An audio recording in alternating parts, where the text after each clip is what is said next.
26, 32 और 56 पे बोलने का अवसर दिया, इसके लिए मैं बहुत बहुत धन्यवाद करता हूं।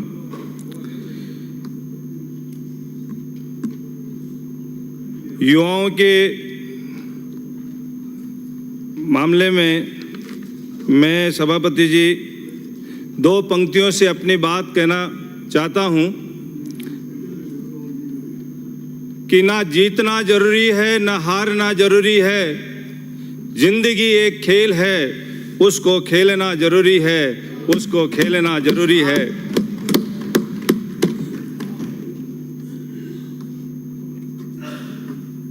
माननीय प्रधानमंत्री जी ने खेल प्रतिभाओं को निखारने के लिए, उनको संवारने के लिए व प्रदर्शित करने के लिए विभिन्न प्रकार की योजनाओं के माध्यम से खेलों का प्रोत्साहन किया जा रहा है तथा खेल मैदानों के निर्माण की भी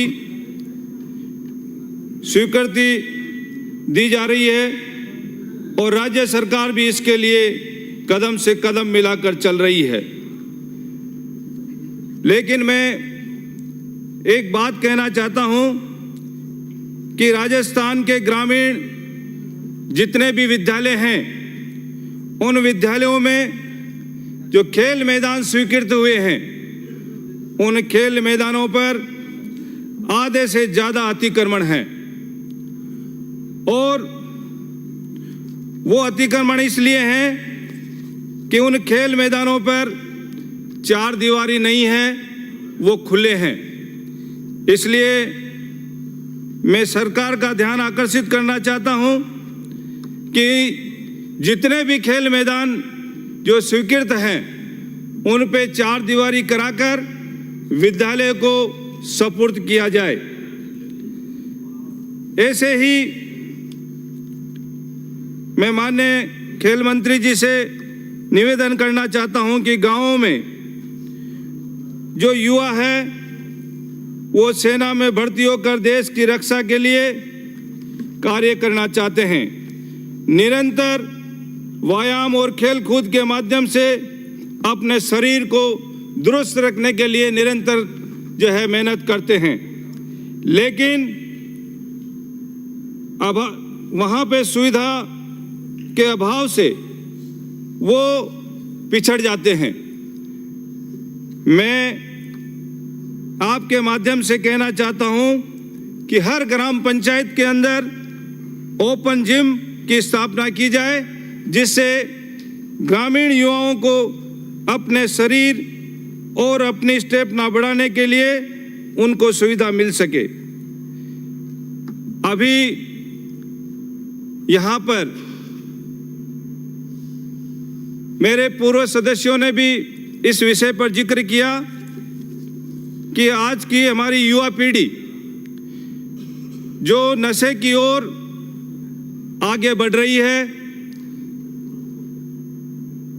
और जितनी भी शिक्षण संस्थाएं हैं, उन शिक्षण संस्थाओं में जो बाहर से बच्चे पढ़ने आते हैं, उन बच्चों को नशे की लत लगाने के लिए ऐसा गिरोह है हर शिक्षण संस्थाओं को के बाहर पनप रहा है। मैं सरकार का ध्यान आकर्षित करना चाहता हूं आपके माध्यम से कि चाहे वो कोटा हो, चाहे जयपुर हो, चाहे सीकर हो, जितने भी बड़े इंस्टीट्यूट जहां पे चलते हैं, हमारी युवा पीढ़ी वहां पर पढ़ती है, वहां पर ऐसे नशे के बड़े व्यापार होते हैं और उन बच्चों को नशे की लत लगाने के लिए वो तत्पर रहते हैं। उन पर तुरंत प्रभाव से कार्रवाई करके उन पर पाबंदी लगाई जाए, ऐसा मैं आपके माध्यम से कहना चाहता हूं।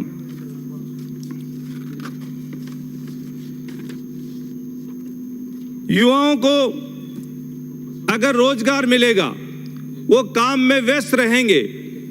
अभी माननीय सदस्य भाटी जी ने कहा कि अगर उनके पास रोजगार होगा, काम में व्यस्त रहेंगे, तो निश्चित तौर पर वो इस बुरी आदतों से वंचित रहेंगे। गांव में छोटे छोटे लघु उद्योग पहले चलते थे, अपने परिवारों के कामकाज वर्ण व्यवस्था के अनुसार वो कार्य करते थे। लेकिन आज हर व्यक्ति नौकरी लगना चाहता है, सरकारी नौकरी में जाना चाहता है। मैं आपके माध्यम से कहना चाहता हूं कि गांव में जो पूर्व में जो छोटे छोटे लघु उद्योग चलते थे, जिनके माध्यम से परिवार का रोजगार चलता था और उनको कमाने के लिए बाहर नहीं जाना पड़ता था, ऐसे छोटे छोटे रोजगार को उत्पन्न कर वहां पर वापस सरकार की सुविधा के माध्यम से उनको प्रारंभ किया जाए, जिससे युवा पढ़ लिख कर अपने ही स्थान पर जो है रोजगार के लिए अपना साधन जुटा सके।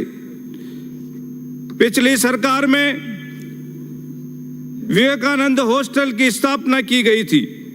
मेरा शाहपुरा जिला, शाहपुरा बनेड़ा विधानसभा नया जिला बना है, वहां पर भी मैं माननीय खेल मंत्री जी से निवेदन करना चाहता हूं कि वहां पर भी विवेकानंद हॉस्टल की स्थापना की जाए, जिससे वहां बच्चे उसका लाभ उठा सके, जिससे विद्यार्थियों को वहां पर परीक्षा की तैयारी वो अच्छे शाहपुरा हाल में जो जिला बना है वहां पर आपने अभी हमारे को वहां खेल अकादमी और खेल एकेडमी स्विमिंग की आपने दी है, 2 स्टेडियम भी आपने दिए हैं। मैं माननीय मुख्यमंत्री जी का और खेल मंत्री जी का बहुत बहुत धन्यवाद और साधुवाद करना चाहता हूं। मेरे वहां पर वॉलीबॉल और स्विमिंग के प्रतिवर्ष राष्ट्रीय स्तरीय और अंतर्राष्ट्रीय स्तर पर सामान्य परिवार के बच्चे वहां पर प्रतिनिधित्व करते हैं।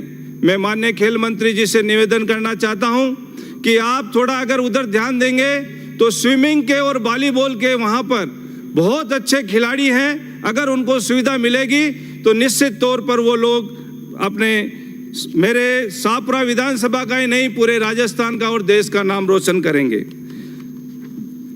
मैं बाल विकास के बारे में जो है आपसे चर्चा करना चाहता हूं। शाहपुरा में जो संचालित है वो वर्तमान में 349 जो है आंगनबाड़ियां संचालित है। अभी भी वहां पर 30 नवीन आंगनबाड़ी केंद्र की और आवश्यकता है। अभी जो आंगनबाड़ियां चल रही है वो ज्यादा कर किराए के मकानों में चल रही है, और जो सरकार की तरफ से जो मकान किराया दिया जाता है वो मात्र 250 रुपये उनको किराया दिया जाता है। मैं आपके माध्यम से कहना चाहता हूं कि 250 रुपये में अभी गांव में कोई मकान किराए नहीं देता है। जितने भी जो ये किराए के मकान में जो आंगनबाड़ियां चल रही है उनका जो है किराया बढ़ाया जाए और उनको पूर्ण सुविधा दी जाए।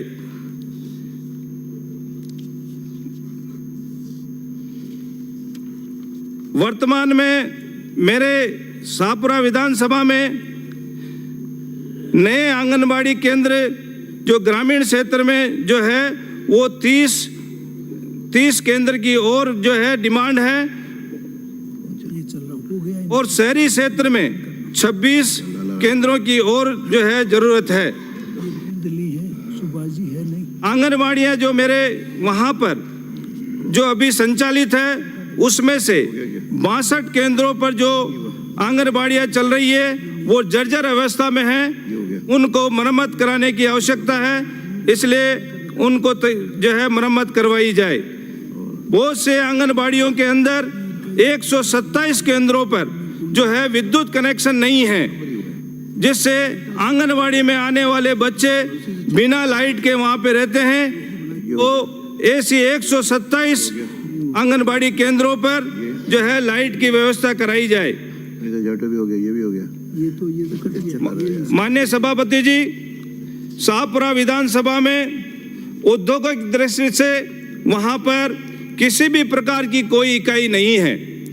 मैं आपके माध्यम से कहना चाहता हूं कि शाहपुरा जिले में रोजगार के लिए कोई भी औद्योगिक इकाई नहीं होने के कारण स्थानीय युवाओं को रोजगार के लिए दूर दराज के शहरों में जाना पड़ता है।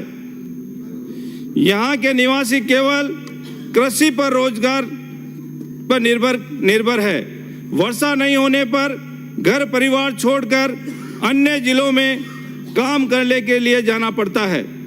मैं आपके माध्यम से निवेदन करना चाहता हूं कि शाहपुरा में घोषित रिको क्षेत्र को